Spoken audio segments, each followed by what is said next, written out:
Good morning. My name is Rich Merlo. I'm superintendent of Corcoran Unified School District. Corcoran is a small rural community in Central California. We've got about 3,400 students, about 90% free and reduced lunch, about 88% Latino. And I want to talk to you today about 21st century learning culture. And we talk about culture because we think that culture is probably the most important thing we can pay attention to. And it's so important that Peter Drucker had a quote that I really enjoy, that culture eats strategy for breakfast. So with that said, I want to give you a little bit of taste for our culture. This is a short video that I actually cropped, and it's about 3 years ago.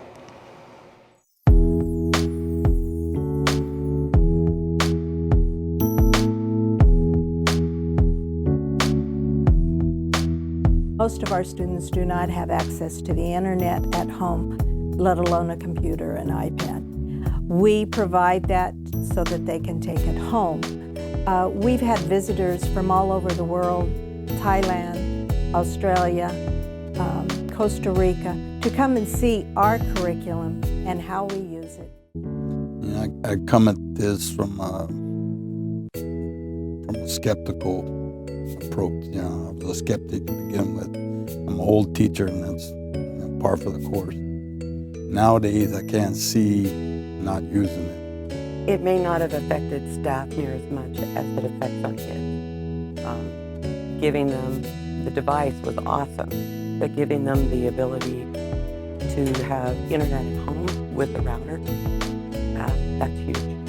I don't think we could teach without our devices anymore. It's greatly affected the staff and the kids, not only the kids but their families are able to access the internet anytime they need to. I can turn in my homework on time, I can check my grades, I can also go on shared work from our teachers.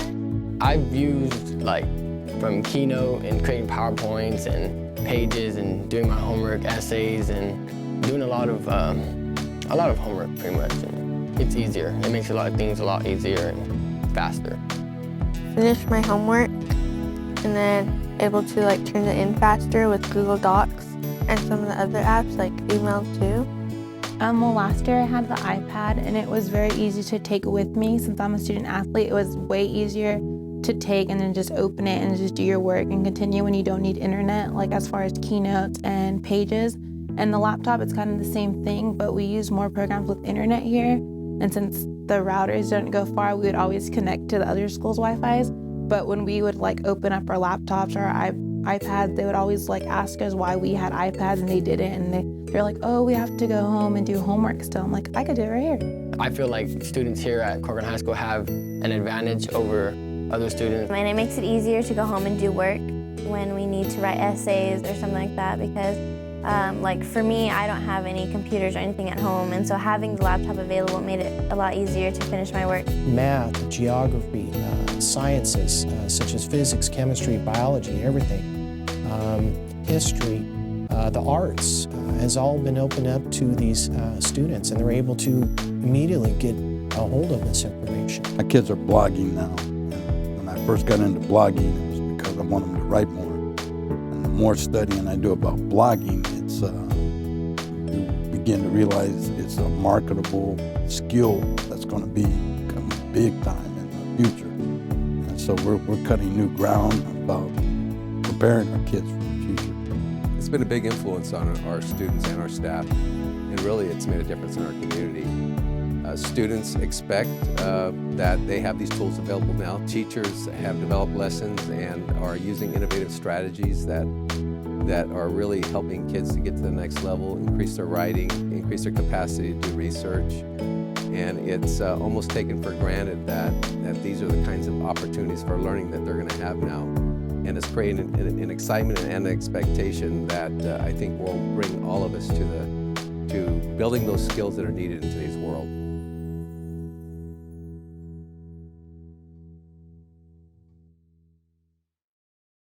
So I want to reflect a little bit about our learning, about what we've been able to achieve and really be able to try and maintain and grow.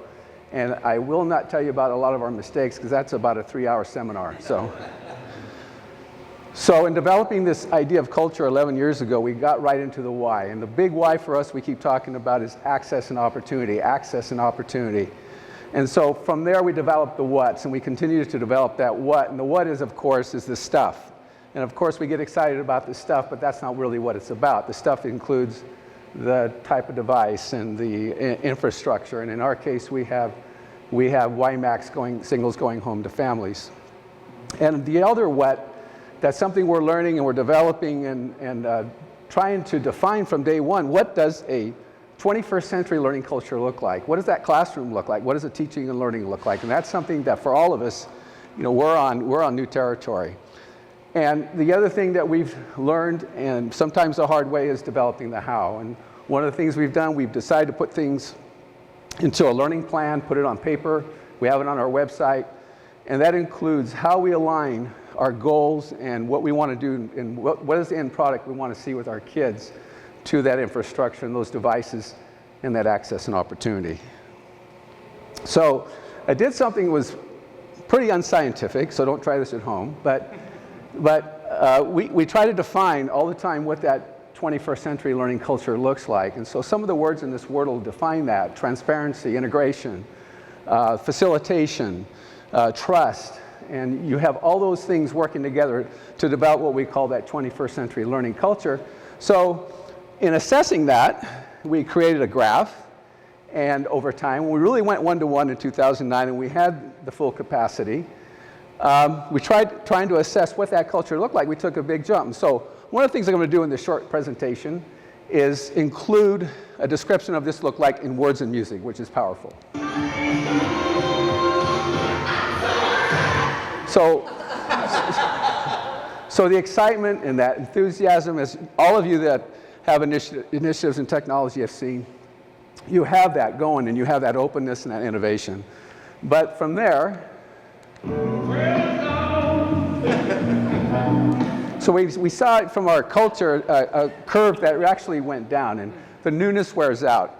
And that's not the strength of the program. That's not the strength of the culture. It's the change in the facilitation. It's the change in innovation. It's the change in terms of our vision and the types of activities and the types of learning we want to see happening. So we kind of bottomed out. We learned a lot. Our infrastructure had some issues.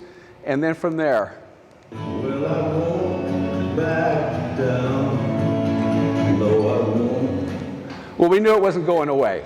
So, and they knew it wasn't going away. We knew, and we just kept driving the rationale: access and opportunity. It's about what kids can learn. It's about what teachers can do, the exciting things that can happen. And so we started to see some momentum shift, and it starts to become systemic.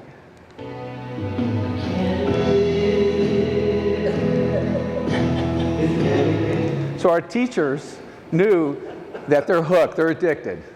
This almost looks like somebody who's hooked on something. But it's the whole idea of the cultural shift, that this is not going away. This is something that we depend on. We know our efficiency is going up, and we're starting to see some really soft data in terms of engagement, suspensions, expulsions, and some student work.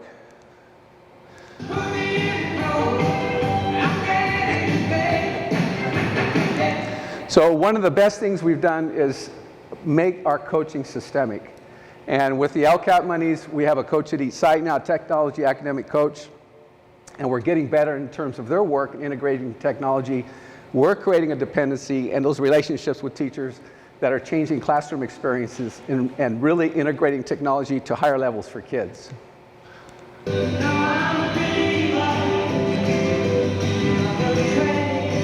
So the next phase in our growth, we're seeing more and more teachers, kids, and community in our LCAP interviews and our LCAP feedback. Our community, number one, wanted technology to continue. They wanted it to grow, and that's exciting. Of course, our board's sold out because they get notoriety. They're recognized from all over the world as board members who are leaders and keep up the good work. And the thing that I want to share in terms of the learning curve that we're going through is that now I think we really have a really good grasp in terms of vision.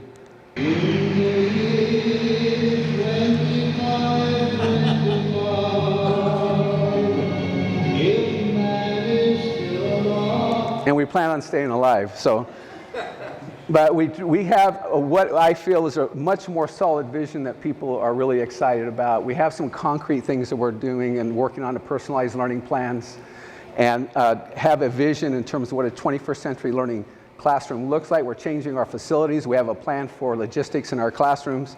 It is exciting, and it's based on some really some wounds and bruises and some successes.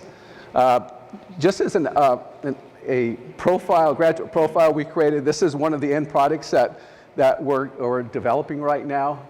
And we're creating rubrics. In fact, we have rubrics for these, and we're going to try to have them at each grade level in terms of those outcomes for kids and developing that culture that I was talking about. Some data. Over the years, we've seen our UC-CSU graduates, our high school graduates, CSU and UC Ready, go from 24 to 48%, which is remarkable. We have a graduation rate from 77 to 90%. Our expulsions and our soft data like suspensions are down significantly, even before PBIS. And one of the things we're celebrating is a huge increase for us, really, is a 3% increase in attendance, as well as some other soft data, including honor roll increases at middle school and those kinds of things. SBAC, we're right there in the bottom, just like everybody else. So we'll see what the results, how to interpret those results, right? But I will say this, that the writing has increased dramatically. We knew that 11 years ago, that writing, and we see it in these scores. With that said, let's just keep getting better. Let's keep growing from our experiences. And